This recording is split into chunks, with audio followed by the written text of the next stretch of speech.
राधे राधे। राधे राधे महाराज जी, आपके चरणों में प्रणाम। महाराज जी, क्या पति पत्नी का साथ 7 जन्मों का होता है? और अगर पति या पत्नी, ये सब बेकार की बात है। महाराज जी, संसार में ऐसा कहा जाता है। जीव अपने कर्मानुसार आकर के संयोग वशात इस जन्म में बना है आकर के। अगर परस्पर आसक्त हो गया तो हो सकता है अगला कोई भी योनि मिले। तो जरूरी थोड़ी है, अगर आप स्त्री में आसक्त हुए तो वो पत्नी थोड़ी बनी रहेगी, तुम स्त्री बनोगे जाके। भागवत में कोई भी बात हो उसका प्रमाण होना चाहिए।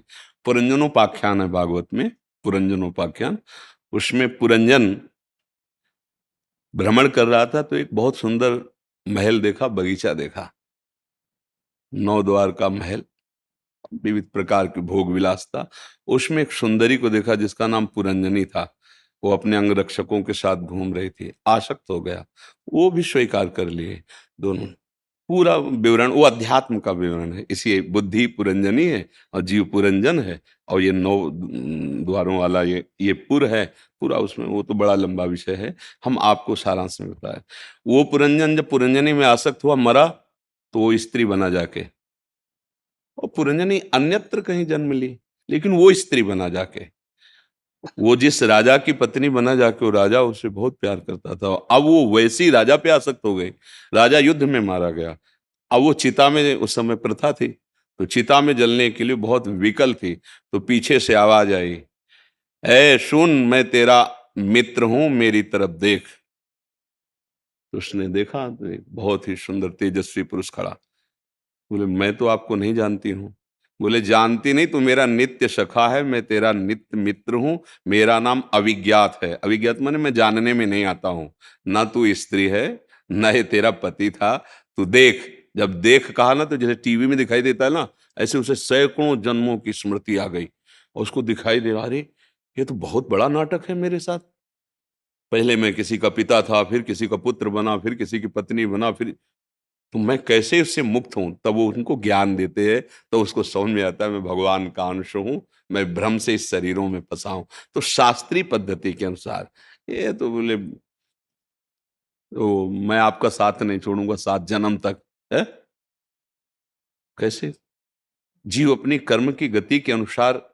अच्छा, 7 जन्म तक आप जेल जाओगे, भले हो आपकी पत्नी, आपको उसको जेल में रखने देगी क्या? कि आप बहुत दोनों प्रेमी जोड़ा हो, आपने कसम खाई है कि 7 जन्म तक, और फिर क्या जन्म जन्म तक, ऐसे नहीं कहते?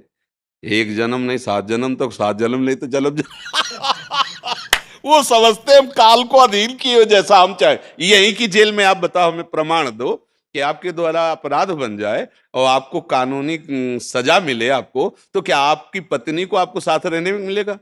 नहीं मिलेगा ना। पत्नी हत्या कर दे किसी की और वो जेल जाए, तो आपको साथ रहने को मिलेगा क्या? तो यही तुम 7 जन्म नहीं निर्वाह कर पा रहे, तो आगे क्या बात बोलो? फेल हुआ ना ये बात 7 जन्म वाली। आगे तो अलग बात, पत्नी अच्छे कर्म करेगी तो स्वर्ग जाएगी, तुम गलत कर्म करोगे तो नरक जाओगे। वो क्या बनेगी, वो क्या, अलग अलग खेल। एक महात्मा में दृष्टांत में बताया था कि एक गांव के परिवार में संत जन आया करते थे। तो पत्नी बड़ी श्रद्धावान थी, वो सत्संग सुना करती थी। पत्नी के ऐसे भाग्य थे कि पति बहुत ही बहिर्मुख, इधर उधर आचरण करने वाला। पत्नी ने तो गुरु बनाया और नाम जप करना ऐसा। और पति तो बार बार प्रार्थना करते कि देखो, हमारे गुरुदेव भगवान आते रहते हैं, आप उनसे मंत्र ले लीजिए। बिना भजन का जीवन व्यर्थ का जीवन होता है, ऐसा। तो एक दिन कहा, ठीक है, आज हम गंगा स्नान करने जाएंगे, अपने गुरु जी से कह देना हमें दे दे मंत्र। स्नान करने जा रहे, 4-5 मित्र, कहाँ जा रहे हो? अरे बोलो, रोज लगी रहती है गुरु मंत्र ले लोगे तो आज ना। अरे कहा है, जहाँ वो ऐसे बहिर्मुख पुरुषों का संग, फिर उसकी श्रद्धा बदल गई। अरे कौन फंसे, ये नियम वो नियम, इतना जप इतना, ये सब हमसे नहीं होगा। घर आया और पत्नी को डांट लगाई, हमसे नहीं होगा। कुछ दिनों बाद शरीर छूटा। पति में प्रियता होने के कारण वो भजन का वास्तविक लाभ नहीं ले पाई। वो एक राजा की राजकुमारी हुई जाकर के, और उसका पति हाथी हुआ जाकर के। अब वो पशु देह में जब वो राजकुमारी को देखता, तब उसको समझ, ये मेरी पत्नी है। उसको पत्नी के भजन के प्रभाव से संबंध का बहुत बड़ा लाभ मिलता है। वो तो ये तो राजकुमारी हुई और मैं हाथी के शरीर में हो गया। अब जैसे जैसे नौ किशोर अवस्था हुई, अब वो राजकुमारी का स्वयंवर, तो हाथी ने भोजन छोड़ दिया, खाना पीना छोड़, क्योंकि उसको पता यार इतना हमें प्रेम करने वाली पत्नी अब दूसरा कोई वरण करेगा। राजा के बहुत वैद्य जो पशु सेवा चिकित्सा वाले थे, उन्होंने बताया बचेगा नहीं, कुछ खा पी नहीं रहा, ऐसा है। राजकुमारी पवित्र दृष्टि की भगवत भजन करने वाली थी, बोले हमें कुछ मिनट के लिए इस एकांत, इस जो हाथी का किशोर है इससे बात करने दीजिए, ये ठीक हो जाएगा बात करने मात्र से। नजदीक गई और कहा भगवत कृपा से, गुरु कृपा से तुम्हारे लिए ही हमारा जन्म हुआ है, क्योंकि तुम भजन नहीं किए। देखो तुम हाथी बने ना, हम किसी और के गले में माला नहीं डालेंगे, आपके ही गले में डालेंगे।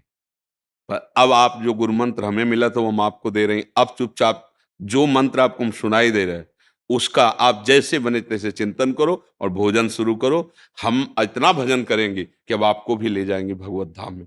वो राजकुमारी बनी, वो हाथी बना, पर भजन का फल ये था कि दोनों का पुनः संयोग हुआ। तुम्हारे केवल कहने से नहीं होगा कि हम साथ जिएंगे साथ मरेंगे। जब यहाँ की जेल में साथ कितना मिलना होता है, आप अंदर से और वो बाहर से, वो भी वहां खड़े हुए हैं, समय पूरा हुआ खत्म, कह दो नहीं एक दिन नहीं मिलेगा आपको। तो ऐसे ही तो हमारा भारतीय कानून है, फिर वैदिक सिद्धांत, और जो जो कर्म करोगे एक एक क्षण का मिलेगा। तो हमारे अध्यात्म मार्ग के अनुसार ये झूठी बात है, इसमें कोई दम नहीं है। देखो हम सब भगवान के अंश, जैसे तरंगे होती है ना समुद्र की, ऐसे हम तरंगे हैं। आप अगर इनमें भगवत भाव करें और ये आप में भगवत भाव करें तो दोनों सदा के लिए एक जगह जा सकते हैं। स्त्री भाव पुरुष भाव से नहीं, ये विनाशशील भाव है कि मेरे प्रभु मुझे सुख देने के लिए, प्यार करने के लिए इस रूप में आए, और ये आप पर भावना करे कि मेरे प्रभु मेरे पति के रूप में आए हैं। अब दोनों प्रभुमय भाव हो गया तो दोनों एक ही जगह तो पहुंचोगे, प्रभु के पास, वहीं पहुंच गए, फिर तो अनंत काल के लिए एक जगह पहुंच गए ना।